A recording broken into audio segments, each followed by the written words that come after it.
Smart Immo se poursuit. L'immobilier, ce ne sont pas que des biens immobiliers à acheter, c'est aussi ce qu'on appelle la pierre papier.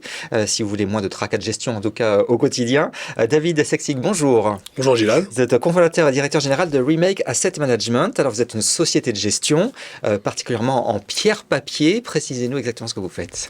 Alors, Remake Asset Management est une jeune société de gestion, puisque nous avons obtenu notre agrément de gestion en décembre 2021.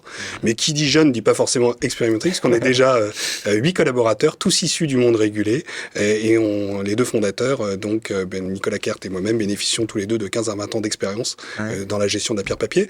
Donc c'est un plus effectivement pour cette société de gestion. Notre ambition, c'est de devenir un acteur de référence dans l'épargne immobilière responsable. Alors on va revenir sur le responsable. Juste un mot sur les SCPI. On rappelle le principe, on mutualise, on achète ensemble un bien immobilier. Les taux de rendement en ce moment, c'est quoi ? Alors aujourd'hui, le benchmark, c'est-à-dire la moyenne finalement des performances des SCPI l'an dernier, tourne autour de 4,40. Donc on est sur des produits immobiliers qui continuent de générer des performances intéressantes pour le client. On disait que ça commençait à perdre le vent en poupe. Finalement, vous dites que ça stabilise autour de un peu plus de 4. Oui, aujourd'hui on est toujours à plus de 4. Et effectivement, après il y a des disparités entre les SCPI, puisque vous avez des SCPI qui vont générer des performances de l'ordre de 3%, et vous avez les SCPI les plus performantes. Après, je ne jugerai pas du niveau du risque, qui vont avoir des performances de plus de 7%. Justement, le niveau de risque, quand on est à 4-5% de rendement, je prends un vrai risque ou c'est quand même très limité ?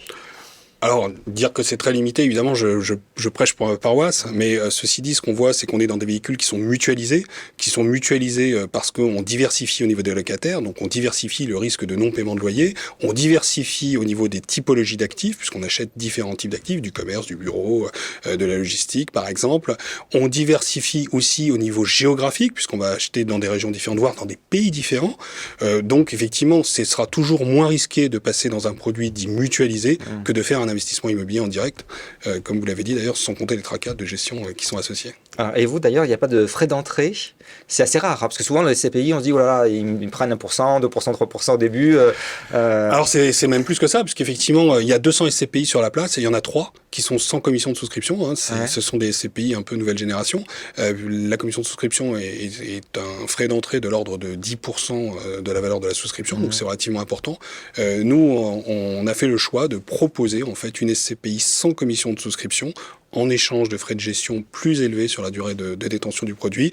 Mais par contre, et c'est une première, on a effectivement pour la première fois une SCPI sans commission de souscription disponible en assurance vie. Donc l'idée c'était quoi ? C'était de faire converger finalement le produit, enfin en tout cas la typologie de produit, la typologie d'actifs préférés des Français que son immobilier, avec son enveloppe préférée qu'est l'assurance vie. Alors ça c'est un des premiers plans. Vous voulez devenir donc un acteur de référence de l'épargne immobilière responsable, et ça passe notamment par ça ?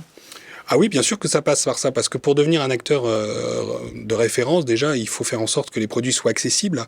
Alors, pour les rendre accessibles, effectivement, il y a la notion prix, le prix d'accès. Donc, chez nous, une part de SCPI, c'est 200 €. Donc, c'est très facile d'accéder finalement aux produits.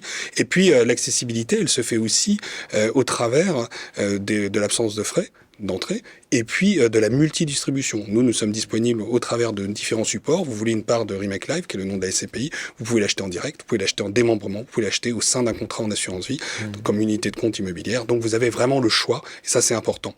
Les deux autres points qui sont extrêmement importants pour nous, pour devenir et respecter nos ambitions, pour devenir un acteur de référence, c'est effectivement d'avoir des performances importantes, puisqu'on vise d'être toujours dans le premier décile de performance sur ces 200 SCPI. On a par exemple sur le produit, on a aujourd'hui une espérance de performance de l'ordre de 5,5%. Donc qui est relativement importante par rapport au benchmark. Alors peut-être qu'on fera plus au début, peut-être qu'on fera moins. En tout cas, c'est l'espérance de performance qu'on a sur ce produit. Et puis responsable, ça veut dire quoi ? Ça veut dire qu'on a proposé, et c'est la première fois qu'on propose ça dans une SCPI, une poche sociale. Cette poche sociale, on a 5% de la collecte du véhicule qui est investi dans de l'immobilier utile socialement. Alors c'est quoi de l'immobilier utile socialement ? C'est de l'immobilier par exemple de type résidence étudiante. Résidence étudiante que l'on propose à des étudiants dans une zone en plein développement avec des loyers à bas prix pour leur permettre de profiter du développement d'une zone. Ça peut être aussi participer au développement d'une maison médicale dans un désert médical, ou ça peut être des logements sociaux tout simplement. Alors ça c'est les convictions ESG de la société de gestion qui sont déployé au sein de la SCPI et c'est sanctionné par le label ISR puisque cette SCPI est labellisée investissement socialement responsable au travers du label et donc ça c'est extrêmement important le label, c'est parce que le label ça permet de faire intervenir un tiers qui va vérifier que vous dites ce que vous faites et que vous faites ce que vous dites. Pourquoi vous allez autant vers le responsable, vers le label ISR vous faites du business. Quel est votre intérêt finalement d'avoir ça? C'est pour l'image de marque, c'est pour que les clients soient attirés vers vous parce que vous avez une action sociale qui est intéressante, c'est ça? Et tout simplement parce que c'est le sens de l'histoire en fait. C'est le sens de l'histoire. Aujourd'hui, on se doit de partager, d'accompagner, de proposer des produits qui donnent du sens finalement à l'investissement, qui donnent du sens à l'épargne des clients. Et il y a une vraie demande de l'ensemble des épargnants. C'est une demande qui... Alors, c'est vrai nous, on a mis 5 à 10% de la collecte.